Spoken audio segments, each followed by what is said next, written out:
दोस्तों, एक 80 वर्षीय व्यक्ति अपने 40 वर्षीय उस शिक्षित बेटे के साथ अपने घर में सोफे पर बैठे हुए थे। अचानक उनकी खिड़की पर एक कौवा बैठ गया। तो पिता ने अपने बेटे से पूछा, यह क्या है? बेटे ने जवाब दिया, यह एक कौवा है। कुछ मिनटों के बाद पिता ने अपने बेटे से दूसरी बार पूछा, यह क्या है? तो बेटे ने कहा, पिता, मैंने आपको यह बता दिए हैं कि यह एक कौवा है। थोड़ी देर बाद पिता ने फिर से अपने बेटे से तीसरी बार पूछा, यह क्या है? इस बार बेटे ने स्वयं में कुछ जलन महसूस करने लगे। इस बार बेटे ने अपने पिता पर चिल्लाया।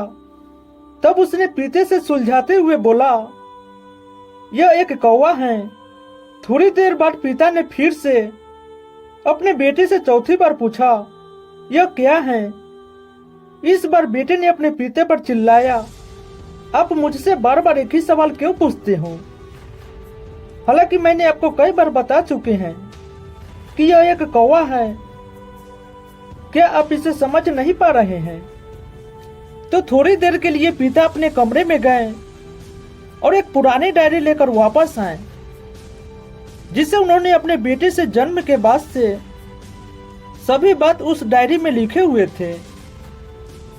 जब एक पेज खोलने पर उन्होंने अपने बेटे को उस पेज को पढ़ने के लिए बोले।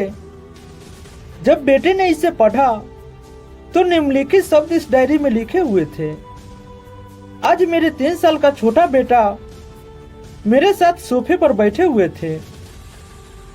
जब खिड़की पर एक कौवा बैठा था, मेरे बेटे ने मुझसे 23 बार पूछा था कि यह क्या है, और मैंने उसे 23 बार जवाब दिया कि यह एक कौवा है। मैंने उसे हर बार प्यार से गले लगाया और उसने मुझसे 23 बार फिर से वही सवाल पूछा। मुझे इस बात से बिल्कुल भी चिढ़ नहीं आई कि मैंने अपने मासूम बच्चे के लिए प्यार से महसूस किया। पिता को 23 बार पूरे सवाल का जवाब देने में कोई जलन महसूस नहीं हुए।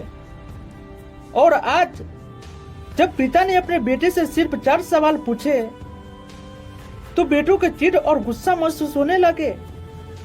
इसे पढ़ने के बाद उस बेटे को अपने किए गए व्यवहार का पता चल गया, जिसके चलते आज वह मन ही मन शर्मिंदा महसूस कर रहे हैं कि शायद अब किए गए अपने बूढ़े माता पिता के प्रति व्यवहार का पता चल गया। इसलिए यदि आपके माता पिता जब बुढ़ापे में होते हैं तो उन्हें न पीछे छोड़ो और न उन्हें एक बोझ के रूप में देखो, बल्कि उनके साथ एक दयालु शब्द बोले, शांत, आज्ञाकारी, विनम्र और उनके प्रति दयालु बने। अपने माता पिता के प्रति विचारशील रहें। आज इस बात कहे बिना मैं अपने माता पिता के प्रति हमेशा खुश रखना चाहता हूँ। जब मैं छोटा बच्चा था, उन्हें मेरी देखभाल की उन्होंने हमेशा मुझ पर निस्वार्थ के बिना प्रेम किया। उन्होंने आज मेरे समाज में एक व्यक्ति के रूप में प्रस्तुत करने के लिए तूफान और गर्मी को देखे बिना सभी पहाड़ों और घाटियों को पार किया। भगवान से प्रार्थना करें कि मैं अपने बूढ़े माता पिता के सर्वोत्तम तरीके से सेवा करूंगा। मैं अपने प्यारे माता पिता को सभी अच्छे और दयालु शब्द करूंगा।